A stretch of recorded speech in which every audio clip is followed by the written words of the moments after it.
Sorry sorry, मुझे माफ कर दीजिए, मुझे नहीं पता था। अंधी हो क्या? इस गवार को यहाँ आने किसने दिया? तुम जानती हो इस सूट की कीमत क्या है? 20 लाख का सूट है ये। मुझे माफ कर दीजिए सर, मुझे नहीं पता था। मैं अभी चल जाए। तुम्हें क्या लगा मैं तुम्हें यहाँ से आसानी से जाने दूंगा? इस सूट की कीमत चुकाओ वरना क्या? वरना क्या? अरे वाह, एक और सड़क छाप गवार। लगता है इस रेस्टोरेंट के स्टैंडर्ड्स वाकई में बहुत गिर चुके हैं। अभी क्यों भी मेरी पत्नी से माफी मांग। मैं माफी मांगू? तुम जानते भी हो मैं हूँ कौन? माफी मांगते हो, चलते नहीं यहाँ से। He's the owner of Sikandi Industries. Let's go, please. तुझे समझ में नहीं आ रहा है? मैं कह रहा हूँ माफी मांग मेरी पत्नी से, अभी क्या अभी। वरना कहीं ऐसा ना हो तो इस दिन के लिए पूरी जिंदगी बचता है। अभिनव की बात सुनकर वो अमीर आदमी गुस्से से तिलमिला उठा। पूरा रेस्टोरेंट उसे देख रहा था। मैं इस शहर का सबसे बड़ा हीरा व्यापारी हूँ। अमीर से अमीर लोग, मंत्री, संतरी, सब मेरे पॉकेट में रहते हैं। मैं चाहूँ ना चुटकी में तुम्हारा नामो निशान मिटा सकता हूँ। पर अगर मैंने चुटकी बजाते ही तेरे पूरे बिजनेस का नामो निशान गायब कर दिया तो? जब तक वो आदमी अभिनव की बात समझ पाता, अभिनव ने अपना फोन निकाला और किसी को एक मैसेज भेजा। अगले ही पल उस अमीर आदमी को एक कॉल आया और उसके पैरों तले जमीन खिसक गई। What? ये सब कैसे हो सकता है पापा? कोई हमें बर्बाद करने का कोशिश कर रहा है। क्या तुमने कोई बड़े आदमी को नाराज किया है? अगर किया है तो तुम अभी उससे माफी मांगो, वरना कल तक हम सड़क पर आ जाएंगे।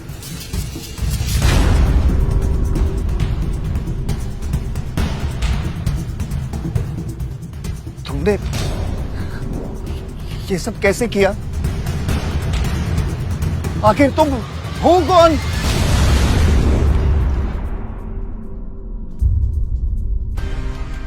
अभिनव एक घर जमाई था और अपने ससुराल के सभी छोटे बड़े काम किसी नौकर की तरह करता था। लेकिन आज उसे किसी से मिलने जाना था और उसकी सास शर्मिला को ये मंजूर नहीं था। अरे ओ निठल्ले जमाई, यहाँ पैर दबा, बहुत दर्द हो रहा है। सासू माँ मुझे कहीं जल्दी पहुँचना है, मैं आके आपके पैर दबा दूंगा। अरे ओ निठल्ले, आज तक चवन्नी तो कमाई नहीं तूने। मेरे बेटी के फेंके हुए टुकड़ों पे पल रहा है तू, और तुझे किसी को मिलने जाना है। तभी अभिनव की पत्नी अनन्या वहाँ आती है। क्या हो रहा है ये सब? हाँ, ये शोर शराबा क्या हो गया सवेरे सवेरे? शोर मैंने नहीं, तेरे निखट्टू पति ने मचाया हुआ है, जिसे तेरे सठिया हुआ दादा ने जबरदस्ती तेरे पल्लू में बांध के रखा हुआ है। मेरा बस चले ना तो अभी के अभी इसे लात मार के घर से बाहर निकाल दूं। अभिनव, तुम्हें जहाँ जाना है चले जाना, प्लीज पहले मम्मी का काम करके जाओ। नहीं अनन्या, मैं अभी नहीं रुक सकता हूँ, मुझे अभी जाना होगा। I'm sorry। इतना कहकर अभिनव वहाँ से निकल जाता है और ये देखकर शर्मिला का गुस्सा 7वें आसमान को छू जाता है। आने दो इस हरामखोर को वापस। इसे आज जंगली कुत्तों के पिंजरे में नहीं छोड़ दिया ना तो मेरा नाम भी शर्मिला नहीं। अब कैसे बचेगा अभिनव अपनी सास के गुस्से से? क्या अभिनव की आज शामत आने वाली है? क्या होगा आगे? थोड़ी देर बाद अभिनव मुंबई शहर की सबसे बड़ी 5 स्टार होटल सैफायर पर पहुंच गया था, लेकिन वहां भी उसका स्वागत कुछ ठीक नहीं होता।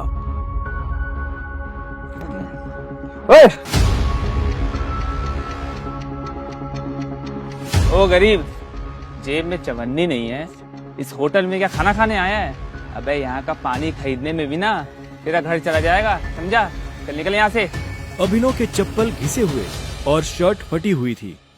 वो होटल के अंदर जाना चाहता था, लेकिन होटल के गार्ड्स उसकी परछाई को भी होटल पर पड़ने नहीं देना चाहते थे। होटल के मालिक अकरम से मिलने आया हूँ। क्या कहा बे तूने? अकरम साहब से मिलने आया है? अबे तुझ जैसे आदमी से ना हमारे अकरम साहब बाथरूम भी साफ ना कराए, समझा? बड़ा आया अकरम साहब से मिलने वाला, चल जा यहाँ से।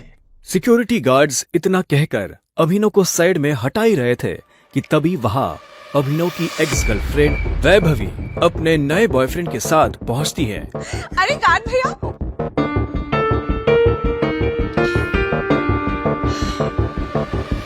इन गरीबों को ऐसे नहीं भगाते भैया। बेचारे ने कितने दिन से कुछ नहीं खाया होगा। वैसे भी होटल में खाना तो बचता ही है, जिसे हम फेंक देते हैं, वो इसे खिला देंगे। बेचारा बहुत दिनों से भूखा लग रहा है। अभी कुछ दिन पहले ही वैभवी अभिनव के साथ जीने मरने की कस्में खाया करती थी और आज वो उसके ही सामने किसी भिखारी की तरह बर्ताव कर रही थी। मुझे तो विश्वास ही नहीं होता देव, ये निठल्ला तुम्हारा बॉयफ्रेंड था। देवेन की इस बात को सुनकर अभिनव के गुस्से का ठिकाना नहीं था, लेकिन इससे पहले कि वो कुछ कहता, वहाँ एक आलीशान कार आकर रुकती है। अकरम सर आ गए। उस कार के रुकते ही गेट पर खड़े सभी गार्ड्स उस गाड़ी की तरफ दौड़ते हैं। तभी उस कार से उस होटल के मालिक अकरम निकलते हैं। कार के नीचे उतरते ही अकरम की नजर उस भीड़ पर पड़ती है जिसने अभिनव को घेर रखा था। उस भीड़ को देखकर अकरम अपने गार्ड से पूछता है, होटल की लॉबी में इतनी भीड़ क्यों है? पता नहीं सर, कोई भिखारी है, बोल रहा है कि उसे आपने बुलाया। मैंने तुम्हें कितनी बार कहा है कि मुझे मेरे होटल में ऐसे लोग नहीं चाहिए। उठाकर फेंको उसे बाहर।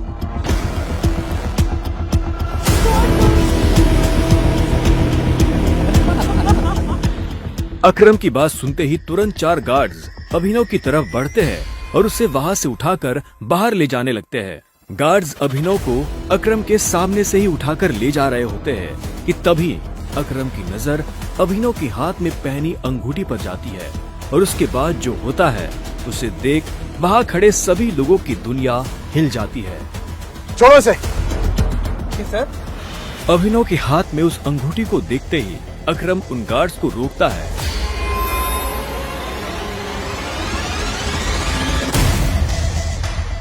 टाइगर। और उधर करोड़पति अकरम अभिनव के पैरों में गिर जाता है।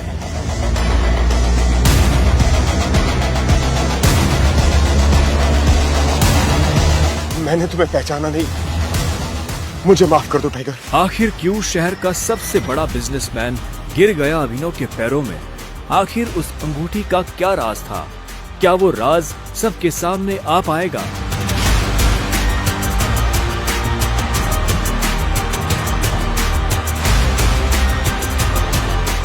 अकरम के साथ हुई इस मुलाकात के बारे में अभिनव ने किसी से कुछ नहीं कहा।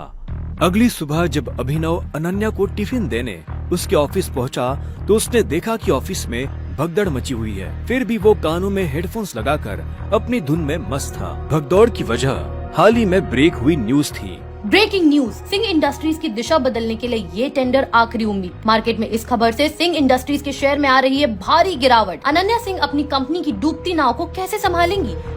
Guys, the situation doesn't look good. ये हमारी आखिरी उम्मीद थी सिंह इंडस्ट्रीज को रिवाइव करने की। चिराग अनन्या का दोस्त और बिजनेस पार्टनर था। दादाजी के गुजरने के बाद बिजनेस को संभालने के लिए अनन्या ने चिराग को अपना पार्टनर बनाया था। वैसे तो उसे अनन्या का लाइफ पार्टनर बनना था, लेकिन अनन्या के दादाजी ने मरने से पहले जबरदस्ती अनन्या की शादी एक गरीब डिलीवरी बॉय अभिनव से करा दी थी। अनन्या बिल्कुल खामोश अपनी कुर्सी पर बैठी थी। तभी उसके बगल में बैठे कंपनी के चीफ फाइनेंशियल ऑफिसर मौतिक ने कहा, अनन्या, टेंडर ना मिलने की वजह से हमारे सारे के सारे इन्वेस्टर्स ने अपना हाथ खींच लिया है and the balance sheet also doesn't look good. अगर इस तरह से ही चलता रहा तो फिर हमारा दिवाला निकल जाएगा। मोतिक, यू नो वेरी वेल, इस कंपनी को बनाने में दादाजी ने अपना पूरा खून पसीना लगाया। सालों की मेहनत से सिर्फ हमारे देश में ही नहीं बल्कि विदेश में भी सिंह इंडस्ट्रीज का परचम लहराया। एक झटके में कैसे सब खत्म हो सकता है? ऐसा नहीं हो सकता। कुछ तो तरीका होगा यार। अनन्या, तुम्हारे दादाजी के समय के कुछ बहुत ही स्ट्रांग पुराने एसोसिएट्स थे हमारे, जिनके साथ में चिराग के इंस्ट्रक्शंस के बाद में हमने डील बंद कर दी, मर्जर की कोशिश की। ओ नबी जी, नॉट अगेन। इस न्यूज के बाद तो कोई भी हमारे साथ मर्जर नहीं करेगा। That's not an option. Mautik, let's see your plan. Desai उर्फ रविकांत अनन्या के दादाजी के पुराने वफादार थे और उन्होंने अनन्या के दादाजी के साथ मिलकर सिंह इंडस्ट्रीज को दुनिया भर में फैलाया था। लेकिन आज वो सिर्फ नाम के कंपनी के एडवाइजर थे। Good morning Mrs Lobo, such a bright beautiful Monday. आप कैसी हैं? आज ये ऑफिस में इतनी मनुष्यत क्यों छाई हुई है? तू हमेशा नौकरों की तरह घर के काम करता रहता है। कभी न्यूज व्यूज देखता है? इतने बड़े इंडस्ट्रियलिस्ट के दामाद हो, बिजनेस की खबर रखा करो। ऐसा क्या होगा जिसकी खबर मुझे नहीं है? देखो, सरकारी टेंडर न मिलने से सिंह इंडस्ट्रीज को लगा भारी झटका। वेंटिलेटर पर चल रही सिंह इंडस्ट्रीज को 200 करोड़ के टेंडर से थी आस, और वो टेंडर जा पहुंचा आहूजा कॉर्पोरेशन के पास। Hello ma'am. Yes ma'am, I will bring the files in your cabin right now. वो अनन्या कहाँ है? मुझे डिस्टर्ब मत करो, मुझे अनन्या के पास जाना है। I need to meet her right now. कहाँ है अनन्या मैम? अभी तुम घर जाओ। आप कहाँ जा रही हैं? कॉन्फ्रेंस रूम में। Thank you Mrs Lobo. अभी नहीं। अनन्या, कुछ आज की क्राइसिस के बारे में तुमसे बहुत जरूरी बात है।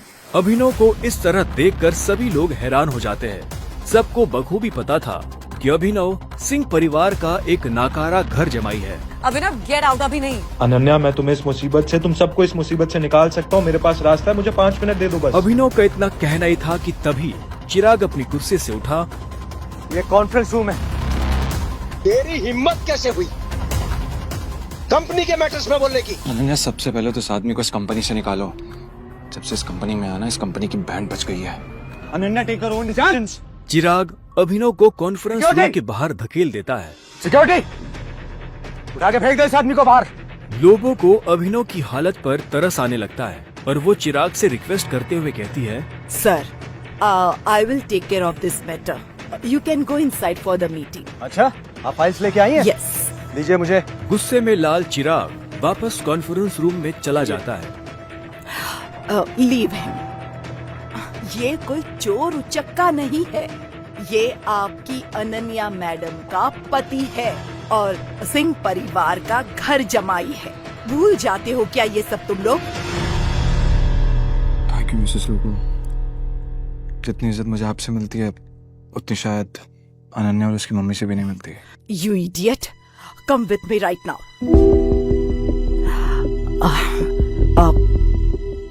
तुम नीचे बड़बड़ा रहे थे कि तुम कंपनी को क्राइसिस से बाहर निकाल सकते हो। कैसे? कैसे तो अभी मुझे नहीं पता मिसेस लोबो, लेकिन मुझे कुछ भी मदद करने के लिए पहले कुछ इन्फॉर्मेशन चाहिए होगी, उसके बिना I'm हेल्पलेस। कैसी इन्फॉर्मेशन? मुझे इस कंपनी के इन्वेस्टर्स की डिटेल्स चाहिए, शेयर होल्डर्स की लिस्ट चाहिए और बैलेंस शीट देखनी है। उसके बिना मैं कुछ भी नहीं कर पाऊंगा। अभी तुमने देखा ना क्या हुआ, और इतना सब होने के बाद कंपनी का कोई भी एम्प्लॉय तेरी मदद नहीं करेगा तो कैसे होगा? एक आदमी है जो तुम्हारी मदद कर सकता है। कौन? रविकांत देसाई सर। वो अनन्या के ग्रैंडफादर के बहुत क्लोज थे। वो तो ठीक है, लेकिन आजकल चिराग ने सबको साइड वेस्ट कर दिया है ना। लेकिन एक बात बताती हूँ, Ravikant Desai is a chain smoker. हर घंटे आएंगे सिगरेट पीने के लिए। तुम यहाँ उसका वेट करना, उसके साथ कोशिश करना बात करने की, उसको कन्विंस करने की पूरी कोशिश करना। I am sure you can do it. Okay, अब मुझे जाना होगा। All the best.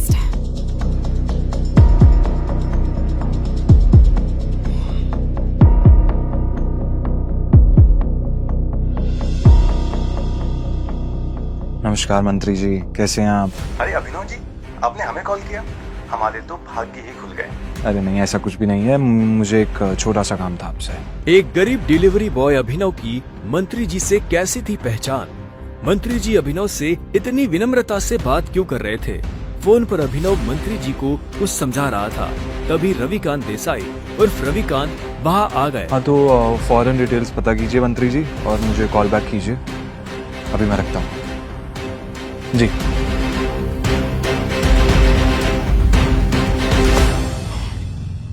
Ravikant ji, Singh industries का मर्जर एके प्राइवेट लिमिटेड के साथ कैसा रहेगा? एके प्राइवेट लिमिटेड, वो तो हमारे बहुत ही पुराने एसोसिएट्स थे।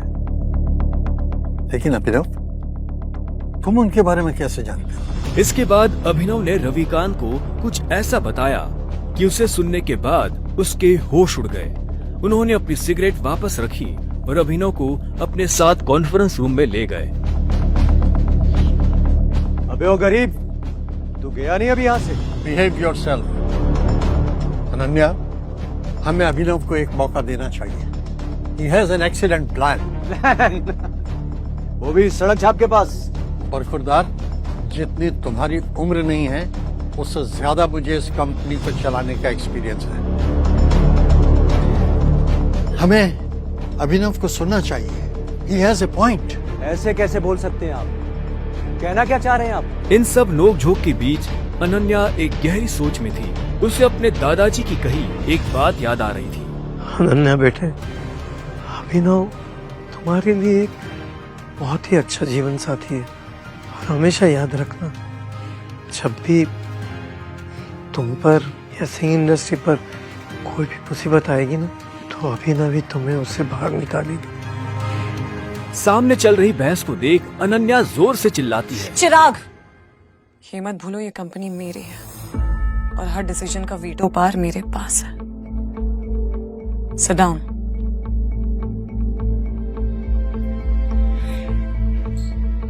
अभिनव, बैठो और जल्दी कहो। अनन्या को चिराग पर चिल्लाता देख अभिनव को बहुत खुशी हुई। रविकांत ने अभिनव को अपने बगल वाली कुर्सी पर बिठाया। बैठते ही सामने रखे पानी के गिलास को अभिनव ने एक सांस में गटक लिया। अनन्या, मुझे सबसे पहले कंपनी के इन्वेस्टर्स की डिटेल्स चाहिए होगी, शेयर होल्डर्स की लिस्ट चाहिए होगी एंड बैलेंस शीट देखनी होगी। उससे पहले मैं कुछ नहीं कर पाऊंगा। This is too much. हम ऐसे किसी के साथ भी अपनी कंपनी की डिटेल्स नहीं दे सकते हैं। मौतिक, लैपटॉप पास करो। अनन्या, तुम अभी भी इस गधे की बात सुन रहे हो? Laptop pass. Chirag, why don't you mind your language, हाँ? क्यों भूल जाते हो कि अभिनव मेरा पति है? 2 साल में पहली बार अभिनव ने अनन्या को उसके लिए लड़ते हुए देखा था।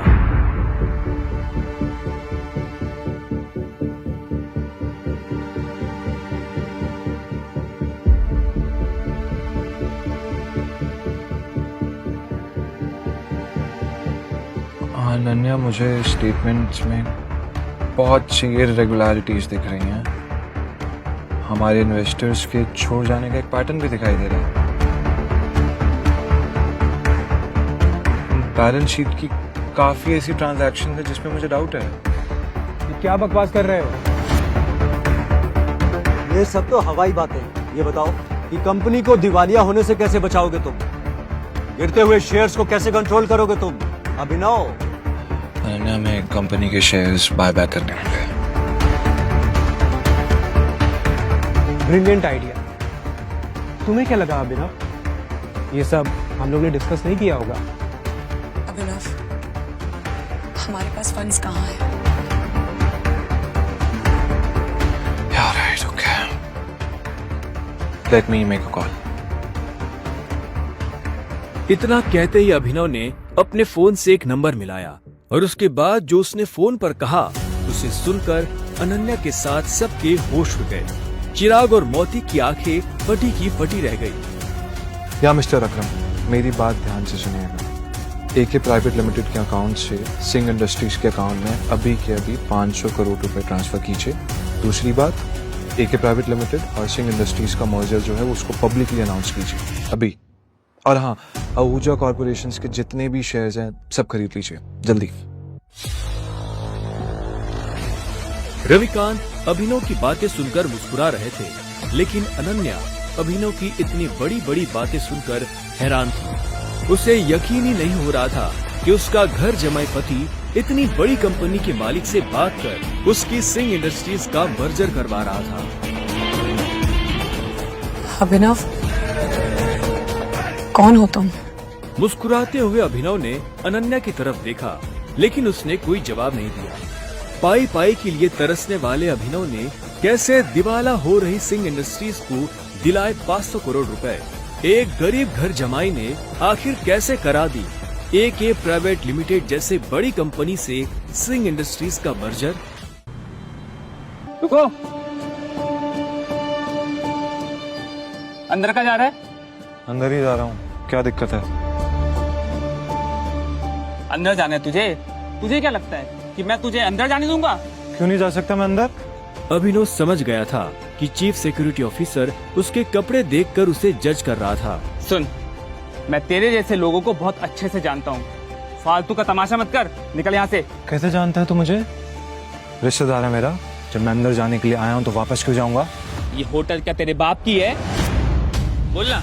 ये सुनते ही अभिनव का माथा गर्म हो गया, लेकिन उसने गुस्से में कुछ नहीं किया। वो शांत रहा ताकि लोगों का ध्यान उसकी तरफ ना जाए। अभिनव 2 कदम पीछे हटा और उसने फोन निकालकर अकरम को फोन मिला दिया। हाँ टाइगर, कहाँ पहुँचे? मैं ये होटल की एंट्री पे हूँ अकरम। हमारा टेबल नंबर क्या है? Table number? अरे मैं इस होटल का मालिक हूँ, मुझे टेबल बुक करने की जरूरत नहीं है। तुम अंदर जाओ, आराम से बैठो, बस मैं पहुँचने ही वाला हूँ। मैं अंदर नहीं जा पा रहा हूँ। यहाँ पे कोई ये सिक्योरिटी वाला खड़ा है, वो कह रहा है कि मेरे जैसे इंसानों को अंदर नहीं जाने देता है। कौन है ये कथा? तुम एक काम करो, बस 10 मिनट में मैं पहुँचने वाला, तुम वेट करो, ठीक है? और ये इस ऑफिसर की वजह से मैं तुमसे माफी मांगता हूँ। ठीक, नहीं कोई बात नहीं। क्यों, बहुत हीरो बन रहा था ना?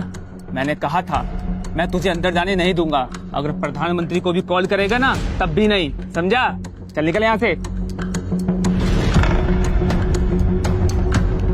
अरे वो देखो, तुम्हारा निठल्ला एक्स।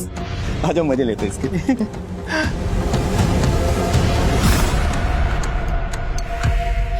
इससे मैंने अपना बॉयफ्रेंड कभी माना ही नहीं। वैसे भी मैं अपनी से छोटे लोगों से बात नहीं करती, मुंह नहीं लगती उन्हें बॉयफ्रेंड क्या बनाऊं। तुम छोटे आदमी के मुंह नहीं लगती होगी, लेकिन ये छोटा आदमी तुम्हें एक सलाह देना चाहता है। इंसान की पहचान उसकी जुबान से होती है। जुबान संभाल के बात करो, वरना किसी दिन यही जुबान तुम्हारी जान ले लेगी। वाह, क्या बात कही है। ताली बजा। Very nice. तो फिर तुमसे तुम्हारे पैर क्यों नहीं संभाले गए? यहाँ कैसे चले आए? पिए हुए हो क्या?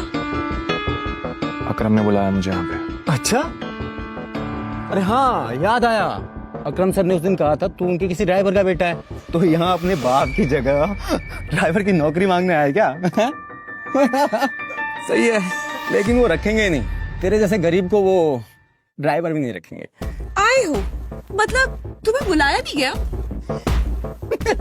वो उठा के चले आए। भिखारी कहेंगे। आया नहीं हूँ, बुलाया मुझे, अकरम ने बुलाया। मुझे पता ही था ये कोई पागल है।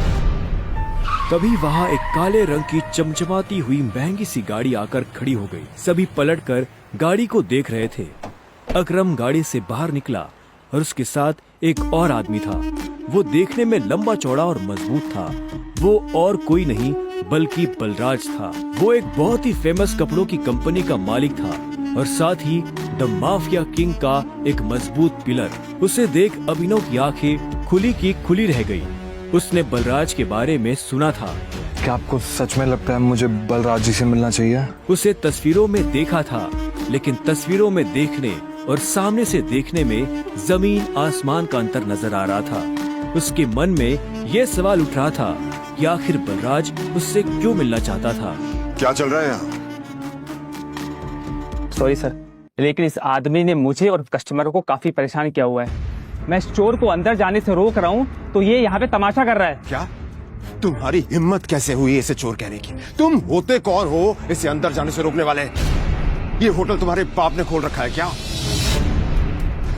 ये मेरा मेहमान है और तू आज के बाद इस होटल के आसपास भी दिखाई दिया ना तो तेरी टांगे तोड़वा दूंगा। Get lost. Sorry sir.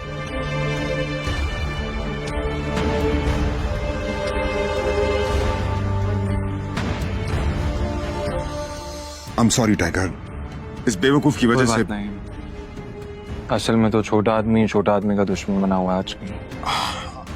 आओ चलो। अकरम ने अभिनव को अपने साथ अंदर आने का इशारा किया। अभिनव अकरम के पीछे चला जा रहा था। उसे महसूस हो रहा था कि बलराज भी अपने भारी भरकम पैरों के साथ अभिनव के पीछे आ रहा था। कुछ देर के बाद वो होटल के एक आलीशान से कमरे के बाहर आ चुके थे। इससे पहले कि वो अंदर जाते, होटल का मैनेजर उनके पास आया और बोला, good evening sir, welcome sir, can I get something for all of you? एक काम करो, जो भी लीकर अवेलेबल है उसकी लिस्ट भिजवा दो। Sure sir, but sir if you don't mind, अपने होटल में जितनी भी लिकर्स अवेलेबल हैं मुझे सबके नाम याद है। We have tequila which is of 5 lakh rupees, vodka 8 lakh rupees, biscuit 10 lakh rupees and we have gin जो कि 12 लाख रुपए की है। Sir What would you like to have? Great. क्या है कि आज मेरे यहाँ बहुत खास मेहमान आए हैं, तो इसलिए जो सबसे महंगी है वो भिजवा दो और बाकी सब चीजें भी। Sure, sir. I'll get the best liquor for all of you. Good evening, sir. Good evening, sir. Akram, hotel तेरा, शराब तेरी, फिर भी तुम्हारा ये मैनेजर तुझे तेरी शराब की रेट क्यों बता रहा था, जबकि तू कोई भी चूज कर सकता है। वो इसलिए मेरे दोस्त, क्योंकि मैं दिन देखकर शराब मंगवाता हूं, और आज का दिन मेरे लिए, इनफैक्ट हम सबकी जिंदगी के लिए बहुत इंपॉर्टेंट दिन है, इसलिए मैंने हम तीनों के लिए महंगी शराब मंगवाई। So let's enjoy. अच्छा आओ। Okay, let's enjoy. अब तुम्हें यहाँ अपनी पहचान छुपाने की जरूरत नहीं है। ये रूम प्राइवेट भी है और सबसे सेफ भी। बैठो। वो एक आलीशान कमरा था। वो तीनों बैठ गए। तब अभिनव बलराज को बहुत ध्यान से देख रहा था। बलराज, आज मैंने तुम्हें यहाँ एक बहुत इंपॉर्टेंट इन्फॉर्मेशन देने के लिए बुलाया है। हमें संजय का बेटा टाइगर मिल गया है, लेकिन फिलहाल वो अंडरकवर है, इसलिए उससे तुम्हें मैं बाहर नहीं मिलवा सकता था। Sir, your snacks and drink.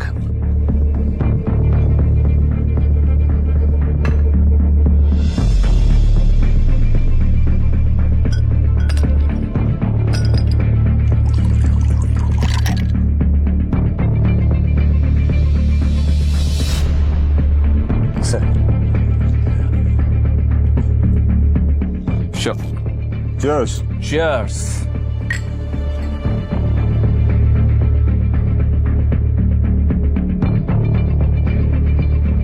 तो यही है टाइगर?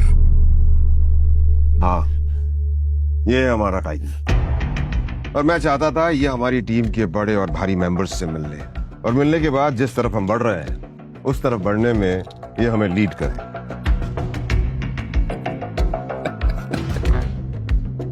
माफ करना दोस्त, पर मुझे थोड़ी हंसी आ रही। वो क्या है ना, सब कुछ तो तू ही बोल रहा है। हमारा ये टाइगर गूंगा है क्या? हाँ बलराज, तुम्हें टाइगर के बारे में इस तरह से बात नहीं करनी चाहिए। माफ करना दोस्त, माफ करना। बोलनेस अच्छी लगी मुझे तुम्हारी। अच्छा,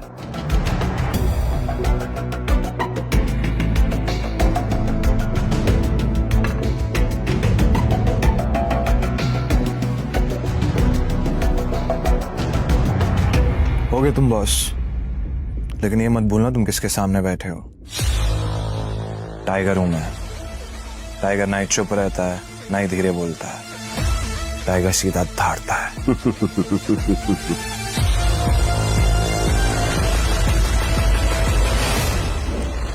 तो तुम टाइगर हो,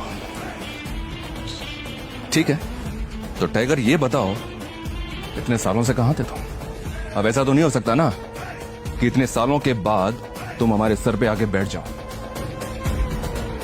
और हम मान लेंगे कि तुम टाइगर। मजाक तो नहीं हो रहा है यार? क्यों अकरम, सही कहा ना? और जिस गद्दी की तुम बात कर रहे हो ना, उसको लिया नहीं जाता, कमाया जाता है। आई बात समझ में? अच्छे से जानता हूं, छीनना मेरे खून में भी नहीं है। मैं इतने सालों से कहां गायब था, क्या कर रहा था, ये सब समझाने का तो हमारे पास टाइम नहीं है शायद। और रही बात कि मैं टाइगर हूं या नहीं हूं, ठीक है, तुम तरीका बताओ, साबित कर दूंगा। शाबाश, ये हुई ना बात। अकरम ने मुस्कुराते हुए अभिनव को देखा। उसकी आंखों में अभिनव के लिए गर्व की भावना झलक रही थी। उसने जितना सोचा था, अभिनव उससे भी खूंखार था, लेकिन बलराज के माथे पर शिकन बरकरार थी। उसकी आंखों से पता चल रहा था कि वो इतनी जल्दी अभिनव को टाइगर नहीं मानने वाला था। वैसे भी पूरे ग्रुप में अगर बलराज किसी चीज के लिए जाना जाता था तो वो थी उसकी जिद। वो इस बात को नहीं पचा सकता था कि कल को एक बच्चा उसके सर पर बैठकर राज करे। और क्या उसे इस घर में कभी इज्जत मिल पाएगी? पॉकेट FM ऐप इंस्टॉल करें और फिर अपने मोबाइल नंबर से रजिस्टर करें। अब आप पॉकेट FM की ढेरों मजेदार कहानियाँ सुन सकते हो। सुनने के लिए तुरंत डाउनलोड करें पॉकेट FM और सुने ये दिलचस्प कहानी द रिटर्न ऑफ टाइगर, बिल्कुल मुफ्त।